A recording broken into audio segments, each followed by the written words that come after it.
Assalamualaikum. Waalaikumsalam. Tak payahlah makcik terjenguk-jenguk macam tu. Jomlah masuk.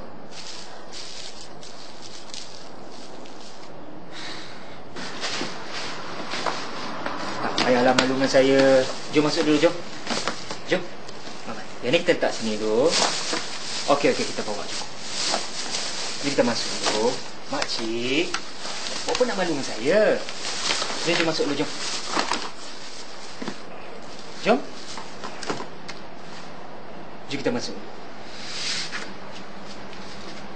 Tak payahlah takut-takut. Rumah saya ni. Cik masuklah.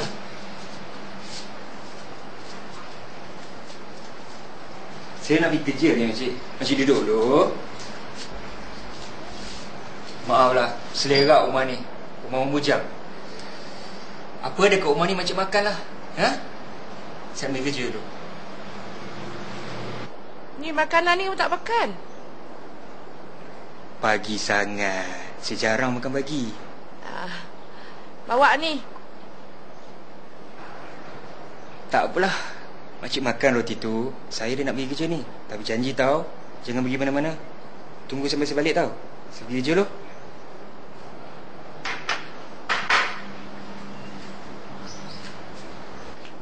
Naik bas tu nanti tak elok.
Assalamualaikum.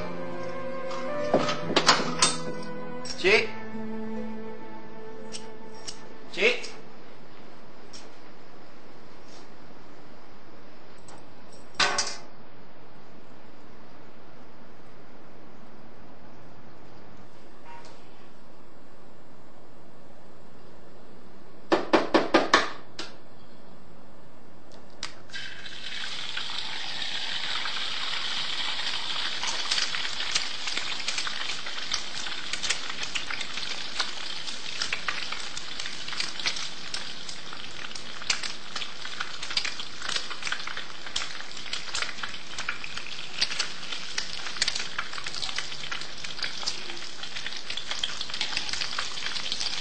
Makcik, kenapa makcik buat-buat gila?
Bawa satu benda pun pada rumah ni.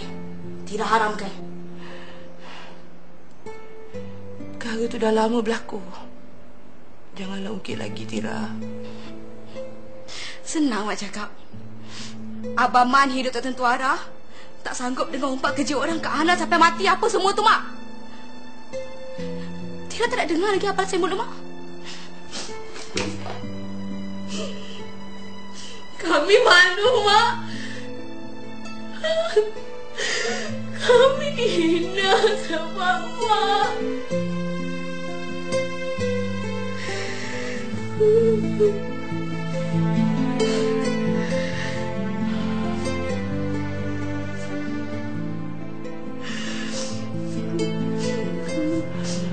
Tapi Tira kena ingat,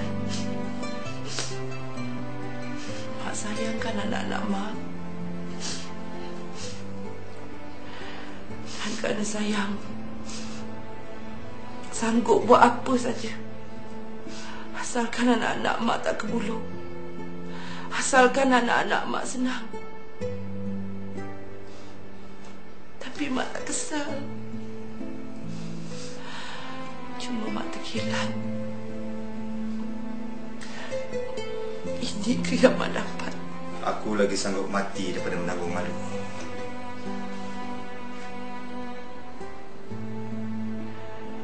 Zaman ni, kenapa kau rosakkan fikiran adik?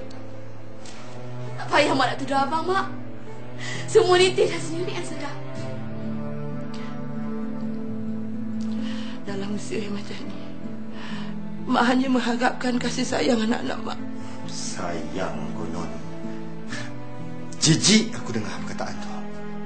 Kau tahu tak jijik? Cukup bayangkan besok aku ada anak, Zetira ni ada anak besok. Anak-anak kita orang sibuk bertanyakan pasal nenek dia orang. Apa yang kita orang nak jawab? Aku tak sanggup nak kata apa.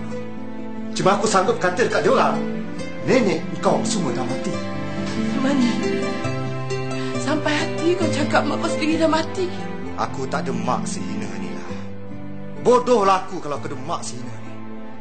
Aku dengar arwah Kak Anas ni yang nampak depan mata kepala aku sendiri. Apa lagi yang kau nak sembunyikan dengan aku ni, ha? Dengan duit itu jugalah, hasil itu jugalah Mak membesarkan kau. Susah, payah semua Mak tanggung sendiri. Tapi kau di mana? Kau tak pernah ambil tahu. Buat apa aku nak ambil tahu? Buat apa aku nak ambil tahu benda ni semua? Aku bahagia dengan cara hidup aku sekarang ni. Kau tahu tak apa yang aku ada sekarang ni, apa yang aku miliki sekarang ni, semua hasil titik peluh aku tak kena mengena langsung dengan kau, tak?